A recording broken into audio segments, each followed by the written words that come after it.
only happened in America and the UK, and it wasn't possible that Russia could fall under this same culture of serial killing. In 1984, as most of the bodies had been recovered from woodlands, the case was known unofficially as the Lesopolosa, or forest strip killings. And that same year, samples of semen were taken from the victims, and they indicated that the killer had a type AB blood, and if any of the suspects matched, they were detained for further questioning, and those that didn't have that AB blood type, they were released. However, in the absence of computers, the details of the suspects interviewed were handwritten on index cards and kept in boxes. One of the cards recorded that Andrei Romanovich Chikatilo had been interviewed but released when his blood type failed to match the blood type provided, which is crazy to think that they were just simply, I know that's how it was done back in the day. It was a lot of blood typing and fingerprinting because they didn't have the access to forensics like we do today.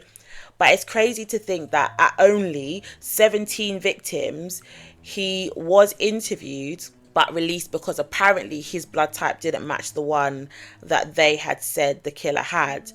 I think that's crazy. So in 1984, the homicides were accelerating at somewhat of an alarming rate. And from January to September, there were 50 new homicides that had been committed. 11 of them were just done in the summer period. So either side of that, there was only 4, 2 and 2 maybe, but in the summertime there was 11 homicides committed by this man, and he continued to go on this murderous rampage throughout the whole of 1984. And a homicide committed on March the 24th, 1984, when Chikatilo unalived a 10-year-old boy named Dima Tasjenikov.